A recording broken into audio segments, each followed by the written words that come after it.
Bienvenidos a Team Plantas. Si amas las plantas, la jardinería y todo lo verde, este es tu espacio. Aquí aprenderemos juntos sobre cuidados, trucos, curiosidades y todo lo necesario para que tus plantas no solo sobrevivan, sino que prosperen. Así que ponte cómodo, cómoda, agarra tu regadera y prepárate para sumergirte en el fascinante mundo de la naturaleza. Comenzamos. En esta ocasión te voy a hablar de un género de plantas que a mí en lo personal me gustan bastante y que he tenido la vasta experiencia de poder cultivar diferentes especies de ellas, y ha sido un camino que ha sido complejo al principio, ya que obviamente si uno no conoce los cuidados o las necesidades de las plantas, y más como entendiendo esas necesidades específicas, se puede complicar el proceso. Por lo tanto, pues es imprescindible poder entender desde el primer momento qué plantas estamos llevando. ¿De qué tipo de plantas te estoy hablando? Te estoy hablando de las calateas. ¿Y por qué quise hablar en este episodio sobre ellas? Porque realmente en mis redes sociales ha sido un boom, ha sido todo un boom porque muchas personas me preguntan sobre ellas, porque muchas personas me comentan, porque muchas personas me preguntan cuáles son sus cuidados o les pasa X o Y cosa, entonces hay dudas porque, no sé, sí, han sido plantas que paulatinamente han adquirido bastante popularidad, sí, a nivel ornamental. Son muy llamativas por sus patrones, por sus hojas, por todas esas formas que tienen. Entonces quise abordar este tema en este episodio, además de hablar de sus cuidados y demás, para llegar pues a conclusiones bastante interesantes, ¿sí? Entonces, como te decía, pues igual, estas plantas pues son de la familia de las marantáceas, ¿sí? Que son muy populares en la jardinería a nivel mundial, pues porque son, digamos, especies que también a nivel ornamental, como te dije, son muy llamativas y podemos encontrar varios géneros dentro de ellos. Está la calatea, la amaranta, la tenante, la estromante, geopirta, o sea, hay más, ¿sí? Pero estos son los principales, o digamos como los más populares. Y esta familia pues está conformada por más de 500 especies, imagínense, más de 500 especies, es una cosa increíble, o sea, hay mucha variedad, y de las cuales pues 80% son nativas de las selvas húmedas del trópico, eso es importante tener en cuenta. Generalmente ellas, ¿donde habitan? En el sotobosque, o sea, es decir, en la parte más inferior del suelo, ¿sí? Condiciones de semisombra, donde hay una luz muy filtrada, y donde pueden crecer bajo los árboles. Y las marantarias pues se caracterizan por ser plantas herbáceas, en su mayoría también rastreras, aunque también existen algunas que pues tienen como tendencia a ser trepadoras. Y bueno, podemos encontrar pues una gran variedad de hojas, de diferentes colores, patrones y formas. Y hay algo que a mí me llama mucho la atención, y es esa estructura que ellas tienen, pues que es sensible a la luz, que es el pulvínulo, que esto está relacionado directamente con la nictinastia, hasta difícil es de pronunciarlo a veces. Pero, ¿qué quiere decir eso? Es la capacidad de estas plantas de poder, digamos, comportarse de acuerdo a la luz. Sí, o sea, de abrir o cerrar sus hojas, de acuerdo a la incidencia de la luz. Entonces, cuando llega la luz, las hojas se abren para recibir, pues, como toda la energía de la luz, obviamente, hacer fotosíntesis, y se cierran, pues, como ya, como de manera natural.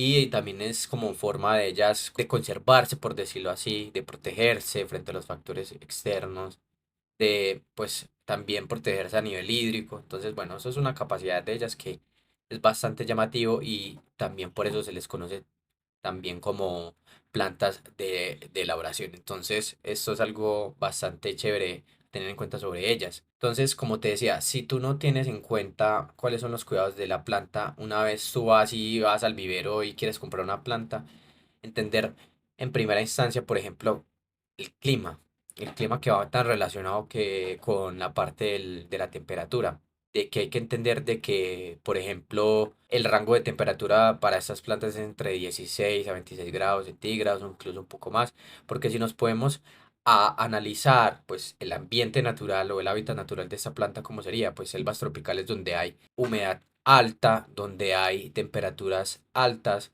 Esto también hace que pues obviamente las plantas puedan crecer bastante, donde puedan crecer y desarrollarse bastante bien. Por eso mismo esto va muy ligado como con la humedad ambiental. Una de las cuestiones en las cuales fallamos bastante con estas plantas, con este tipo de plantas que son exigentes. Y es entender también de que, por ejemplo, yo no te recomendaría si tú estás comenzando, si tú eres principiante, pues como en el mundo de las plantas, del cultivo, porque son plantas exigentes, son plantas complejas que demandan bastantes cuestiones, como por ejemplo hay que tener cuidado con el riego, y hay que tener cuidado, como te dije, con la humedad ambiental y también pues temas como por ejemplo la nutrición, entre otros. Pero a grandes rasgos sería eso importante tener en cuenta. Entonces la idea de compartir también este podcast y información también que yo he revelado de alguna forma a través de mi experiencia y demás, es que las personas puedan disfrutar de estas plantas sin ningún problema, ¿sí? Sin ningún estrés. Pero como te digo, ve poco a poco, ve paso a paso, disfruta el proceso. Empieza con plantas sencillas, con plantas fáciles de cuidar y vas viendo cómo va ese proceso, vas viendo cómo va esa evolución y vas aprendiendo otros conceptos y otras técnicas que te van a ayudar pues ya a cuidar plantas mucho más complejas. Es decir, por ejemplo, si yo cultivo un potos o un filodendro, hay filodendros fáciles, muy fáciles de cuidar, potos y algunas tropicales que son muy sencillas, empieza por ahí. Empieza por ahí, vas a ver que es mejor ir paso a paso que ir corriendo y estrellarte. Sin embargo, te voy a dar las pautas aquí que pues no son, digamos que leyes universales, por decirlo así, pero sí son, digamos que lineamientos que yo te puedo recomendar para que lleves el cuidado pues de este tipo de plantas de una manera mucho más tranquila, mucho más controlada.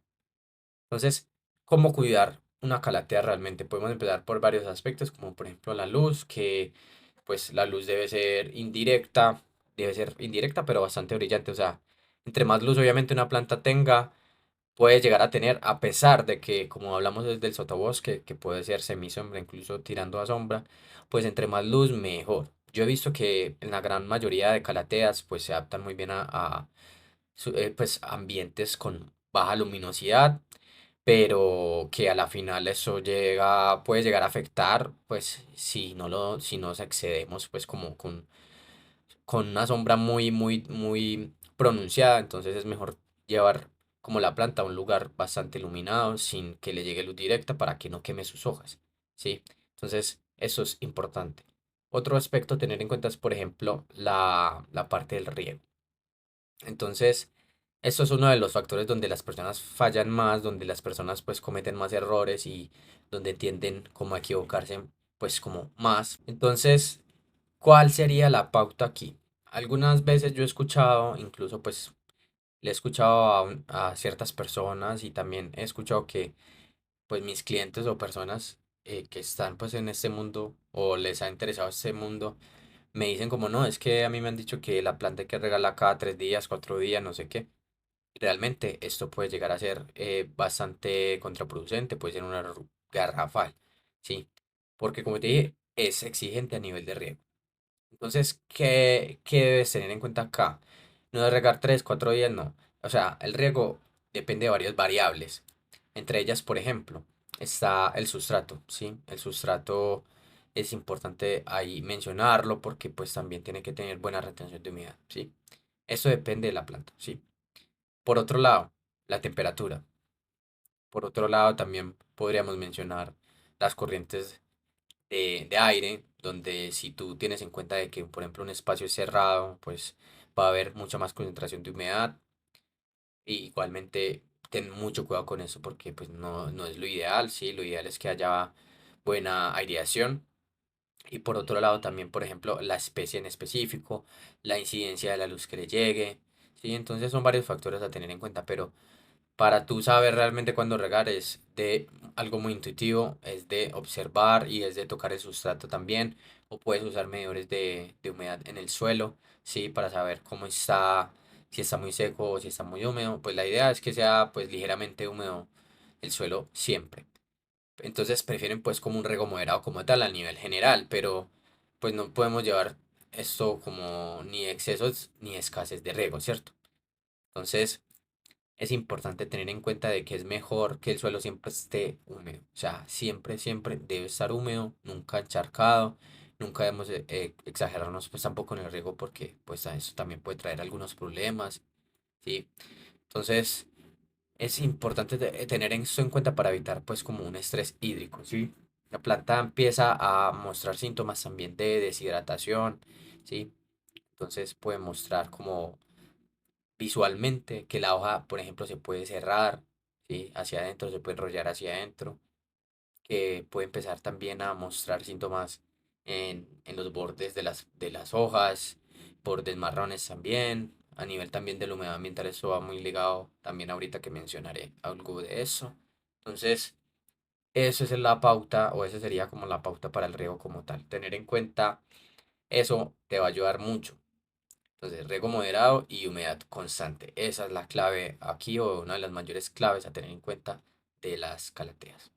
Es importante mencionar que, por ejemplo, yo he escuchado mucho comentarios como que, ay, no, es que las plantas crecen como súper bien afuera, en la calle, no les pasa nada, la intemperie, con un montón de cuestiones y estrés igual van a estar bien, o sea, como que hay como una confusión grande ahí. Hay que entender de que, por ejemplo, las plantas en su hábitat natural, pues tienen todo como casi que a su disposición. Entonces, si nosotros analizamos cómo sería ese entorno y el suelo específicamente, podríamos entender de que en el suelo pues cae mucha materia vegetal que se va descomponiendo, eso genera pues también materia orgánica importante para el suelo para mantener una buena vida microbiana, para mantener el microbioma bien estable y activo, ¿sí? ¿Y cuáles serían como esos microorganismos ahí? Pues serían bacterias, hongos, protozoos, cosas que ya he mencionado pues anteriormente y que hacen parte de la rizósfera como todo lo que está también o podría estar como alrededor de las raíces específicamente. Pero entonces, como eso está ahí a su disposición, podríamos decir de que pues esa descomposición también es lenta, de que pues los nutrientes se van liberando lentamente, de que pues a nivel orgánico es muy beneficioso, obviamente, pues como para la planta como tal. Entonces la nutrición a partir de allí, pues va a ser muy buena porque todo es orgánico como tal. Entonces yo lo que haría en este caso, más allá de una fertilización química o sintética, que puede ser a veces compleja de manejar, porque hay que manejar frecuencias exactas y idealmente dosis exactas, sería lo ideal que tenga esa carga orgánica de manera natural, como por ejemplo el humus de lombriz, que es muy bueno, la turba también ayuda muchísimo, pero más que todo el humus es un aliado bastante chévere, tiene buena carga, muy buena carga orgánica, entonces fértil y húmedo, aporta mucho eso. Entonces, ¿cada cuánto podría yo decir que podrías aplicar abono? Pues, no sé, yo te recomendaría más o menos entre 2 a 3 meses más o menos estar aplicando una leve capa de materia orgánica, especialmente en la época vegetativa, donde la planta puede tener más actividad metabólica.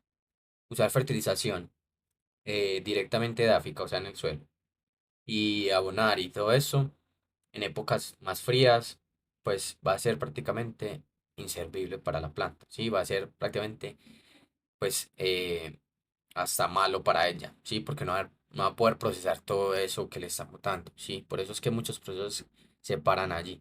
Se para el riego, se para la humedad ambiental, se paran muchas cosas. Entonces, eso hay que tener en cuenta. Y más si vives en una zona pues con cambios de estaciones, entonces es importante tener eso en cuenta. Entonces, como te dije, los nutrientes se van liberando lentamente y en concentraciones moderadas. Ese es el gran beneficio también de la materia orgánica. Le aporta estructura, obviamente, al suelo. Entonces, eso, pues a la final va a ayudarle mucho. Por lo tanto, otra cosa que yo te podría mencionar es que, pues, por lo menos el sustrato ideal de un tipo de estas plantas es al por lo menos un 30% de materia orgánica y el otro 70 puede ser más componentes de drenaje, aireación, que también serían pues otros elementos, que también pueden ser minerales, otros que también podrían ser un poco orgánicos, pero a la final pues serían cosas como mucho de que aportan porosidad como tal al suelo, que ya te mencionaré un poquito más ahorita. Entonces, por ese lado, el abono. Por otro lado, el sustrato que ya más o menos he mencionado pues bastantes cosas respecto a esto, es que bueno, es que a la final puede ser un 30%, pero incluso yo me atrevería a decir que podría ser más, ¿sí? Podría ser hasta un 50%. O sea, la verdad le va a ayudar muchísimo. Y podremos usar algunos otros elementos que le van a aportar porosidad.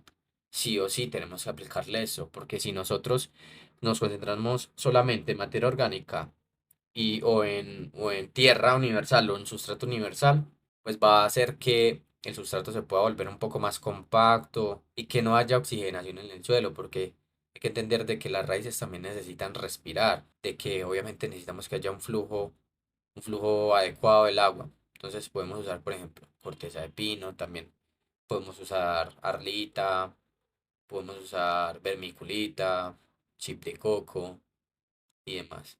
Para el sustrato orgánico como tal, para la parte orgánica podríamos usar también fibra de coco, turba rubia, lo que te ya mencioné como el humus de lombriz.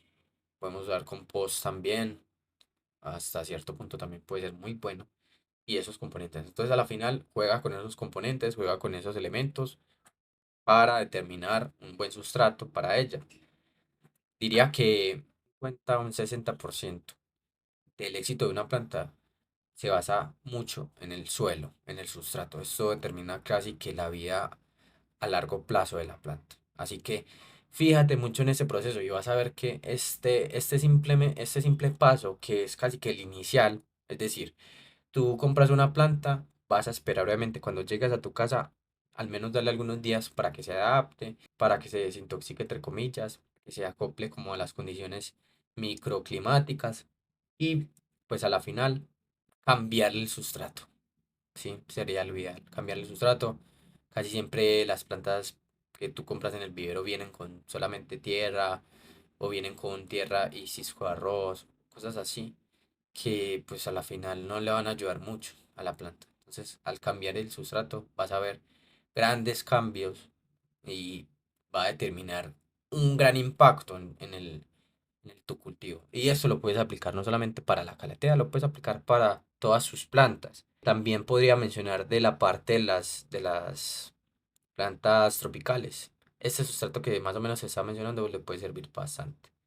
Pero también, como te dije, debes pues como que fijarte muy bien en cada especie específica. O sea, a pesar de que, por ejemplo, estamos hablando de las calateas, yo podría decirte de que, por ejemplo, yo he cultivado la calatea ornata, la orbifolia, la medallion o la medallón, he cultivado diferentes variedades y, por ejemplo, la orbifolia me ha parecido una planta más compleja que otras especies de calatea, más demandante, más sensible a todo.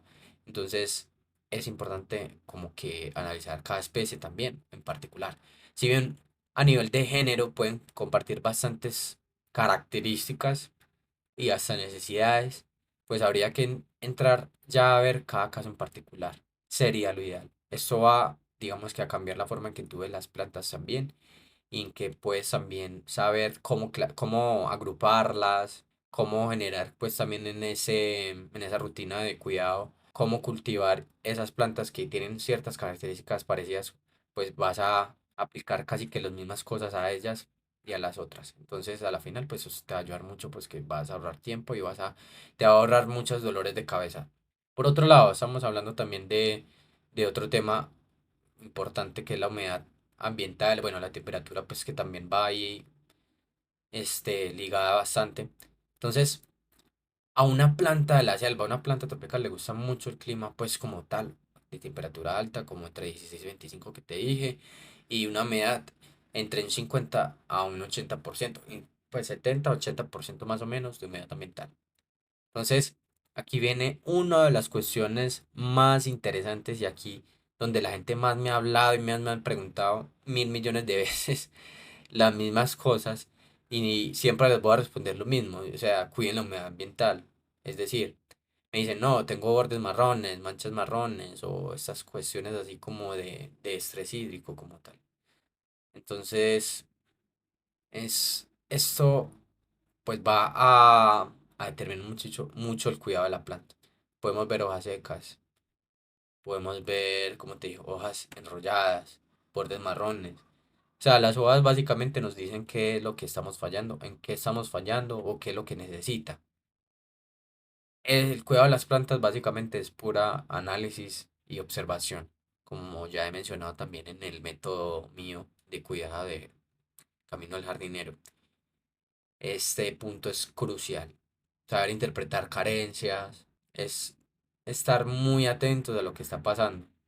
Las hojas nos van a hablar mucho de lo que pasa. Los tallos, obviamente, todo lo de la planta, pues, pero básicamente las hojas son como eso que podemos ver casi que inmediato.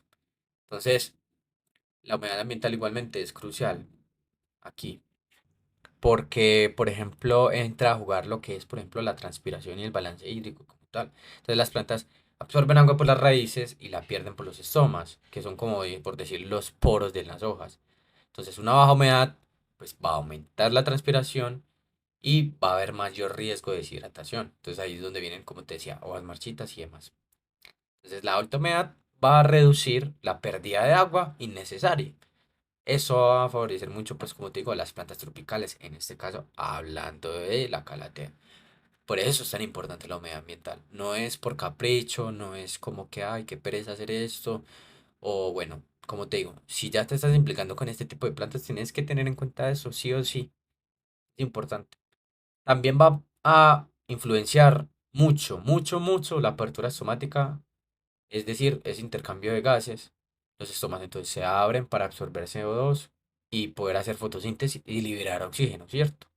Si el aire es demasiado seco, entonces los estomas se van a cerrar para conservar agua y va a reducir la fotosíntesis. Obviamente va a afectar la planta. Entonces, mira que todas esas cuestiones, pues a la final, sí van a ser importantes tenerlos en cuenta. Obviamente también va a determinar la salud, pues, estructural. Entonces, en ambientes húmedos, las células de las hojas se mantienen turgentes, o sea, rígidas. Y en aires secos o en ambientes secos, las hojas pueden volverse quebradizas o enrollarse. También va a hacer que la planta se pueda volver como más susceptible a plagas y otras cosas como tal, otros patógenos. Y bueno, entonces a la final la humedad ambiental, como te dije, va a favorecer mucho la apertura estomática, que es tan importante. ¿Y cómo podemos aumentar la humedad ambiental? Pues hay varias formas que tú tienes como a disposición. Puedes usar un difusor o un humidificador. Venden también como humidificadores como específicos para este tipo de plantas. La verdad no los he usado. Yo lo que hago casi siempre es rociar con agua, con un atomizador. También lo que hago es poner un plato con piedras y agua y la misma evaporación del agua va generando pues como humedad ambiental. Entonces no hay excusas y realmente es una forma muy sencilla de hacerlo. ¿Cuándo hacer este tipo de cosas? Como te dije, cuando el ambiente es seco. Más que todo, cuando el ambiente es seco, cuando hay altas temperaturas, sí, eso va variando pues de acuerdo a tu clima o microclima. También podemos poner plantas tropicales juntas y esto crea como también una especie de microclima y ellas comparten ahí pues como una conservación de humedad bastante favorable para todas, sí. Entonces a la final todas pues se van a ayudar de alguna u otra manera pues con esta simbiosis. Y ya, sería hablar también un poquito como por ejemplo las plagas. Las plagas pues van a llegar siempre, los insectos y las plagas van a llegar sí o sí. En algún momento es normal, hace parte del ecosistema y las cátedras son sensibles bastante a las plagas en épocas de calor. Lo que te recomendamos es como prevenir eso. Lo que yo te puedo recomendar es como prevenir eso, esas enfermedades pulverizando. Pues cada mes con fungicida orgánico. Puedes usarlo y cuidar muy bien la salud de la planta. Ya si son cuestiones de plagas más específicas, ya de pronto usar, digamos que insecticidas orgánicos como aceite NEM o jabón potásico. Ya si son cosas más complicadas, pues usar insecticidas químicos con precaución y leyendo las instrucciones de uso. Es muy importante leer las instrucciones del fabricante porque algunos tienen niveles de toxicidad altos y hay que saber manipularlos. Puede sufrir de pulgón, cochinilla, araña roja, bueno, varios. Entonces es importante como que manejar eso con calma, no te vayas a frustrar, pero sí ten en cuenta pues como que todas esas cuestiones para que al final tu planta pueda estar saludable y feliz. Espero que todos estos consejos y todos estos tips y todas estas recomendaciones y la información que te entregué en este episodio te sea de mucha utilidad. Podría hablarte de cosas mucho más avanzadas, mucho más complejas, pero la idea no es esa. La idea es que pues mi comunidad y la gente pueda encontrar contenido fácil de escuchar, fácil de interpretar, fácil de aplicar y que pueda llegar a la mayor cantidad de personas. Esa es la intención. Y sé que las calateas, como te digo, pues son plantas muy comunes, que pues son plantas que las personas buscan mucho, mucho, mucho.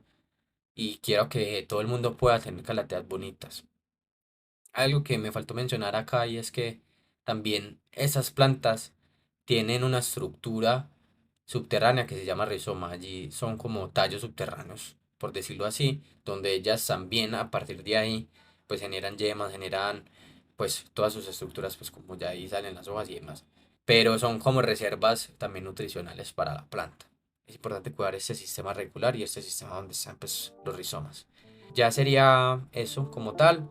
Espero que, como te dije, te sea mucha utilidad eso, que te haya gustado ese episodio. Espero que sigas escuchando el podcast. Te invito a que escuchen los otros episodios también anteriores a este, porque están bastante bonitos, bastante interesantes. Seguiré compartiendo información y conocimiento respecto a las plantas, que es algo que a mí me apasiona muchísimo y me encanta. Espero que lo hayas disfrutado. Un gran abrazo y nos veremos entonces en otro episodio.